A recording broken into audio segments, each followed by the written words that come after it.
أعوذ بالله من الشيطان الرجيم بسم الله الرحمن الرحيم والصلاة والسلام على رسول الله سيدنا ومولانا محمد وآله وصحبه ومن والاه السلام عليكم ورحمة الله وبركاته بكي نوغي لين دي لين زيارة di leen balu xaq te di leen bal xaq di leen ñaanal jàmm waaye itam di sàkku ci yéen ngeen ñaanal nu ko nuy ñaanit borom bi tabaraka wa taala mu defal nu tawfiq bool nit defal ndimbal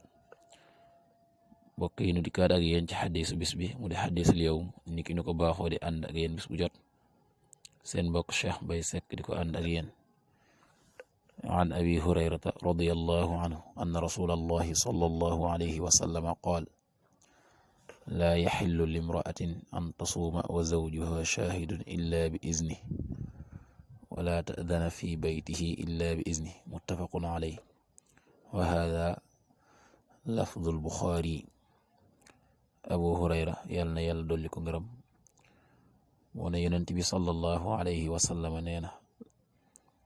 لا يحل لامرأة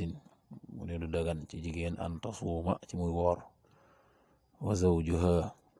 shahidun te fekk borom këram mi ngi teew maanaam jëkkëram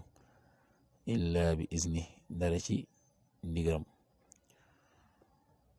wala ta'dana fi baytihi du digal itam ci néegam wala ci këram illa bi izni dara ci ndigalam soxna koor yi nga xam ne moo di koor yi ngàtt nga di koor yi coobarew yi du ko woor lu dul amu ci ndigalal borom këram ci biir këram itam amul sañ-sañu di fa dugal kenn ci lu dul ndigalal borom këram nga xam ne képp koo xam ne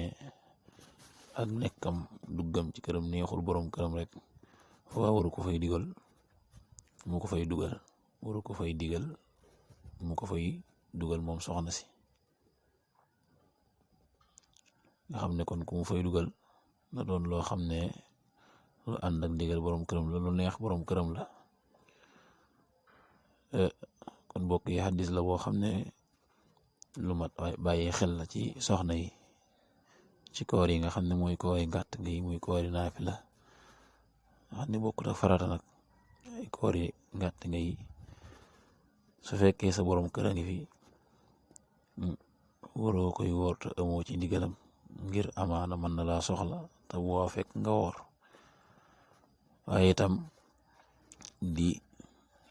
dugal ku la neex ci këram te fekk moom loolee neex ko amoo ci ndigalam loolee itam soxna su ne war ko moytu di xaddis boo xam ne Buxaari yi andi na ko Muslim andi ko ci baat bii nag Buxaari moo ko ci indee tax mu ne wa hada lafzul Buxaari yàlla na yàlla defal tawfiq defal ndimbal in uridu ila al islaha ma stata'tu wa ma tawfiqi illa billah wassalaamu alaykum wa rahmatullahi wa barakatuh